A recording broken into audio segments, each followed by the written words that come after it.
Reading through the Bible, Exodus 23, beginning with verse 20.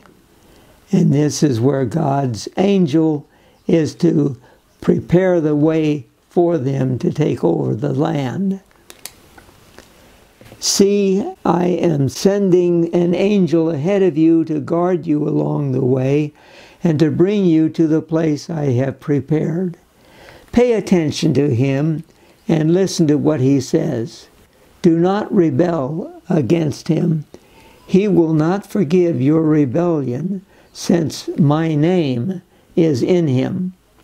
If you listen carefully to what he says and do all that I say, I will be an enemy to your enemies and will oppose those who oppose you.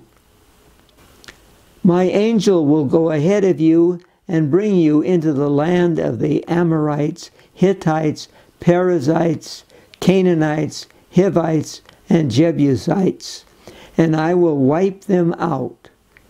Do not bow down before their gods, or worship them, or follow their practices.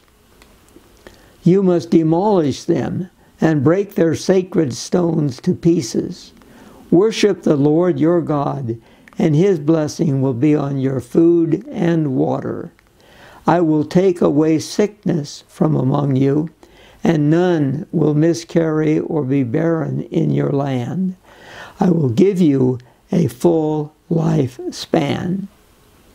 I will send my terror ahead of you and throw into confusion every nation you encounter. I will make all your enemies turn their backs and run.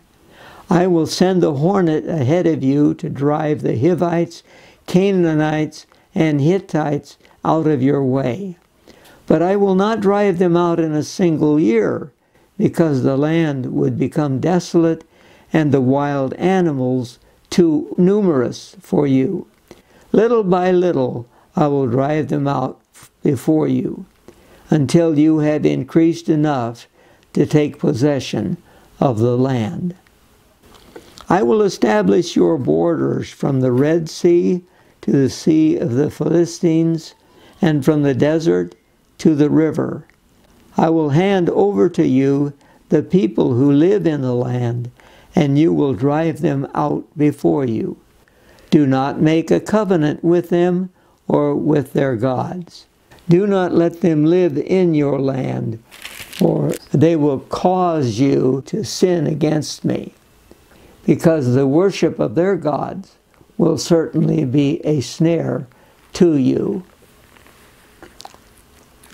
Now, in this section, the Lord says that the angel will precede them into the land, and that he is going to fight for them.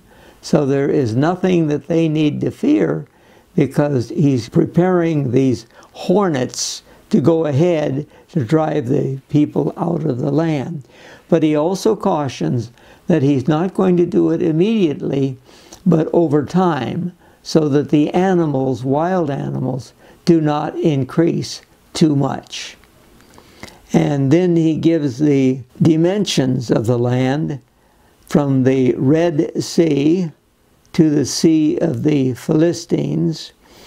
And the Red Sea is near Egypt, and the Sea of the Philistines is the Mediterranean.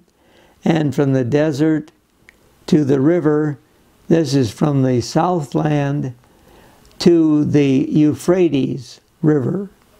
So it is a large territory from the Euphrates down to the Wadi of Egypt. And they are to take all of this territory, and God is going to give it to them. And then they are cautioned not to make a covenant with any of these people. Now, we read in Joshua that the first thing they do is to make a treaty with the people of Gibeon. So they break this command almost immediately. In fact, before they really take over any of the territory. So we see again and again that God cautions them about how they are to live, how they are to behave, and they fail in their effort to keep His word.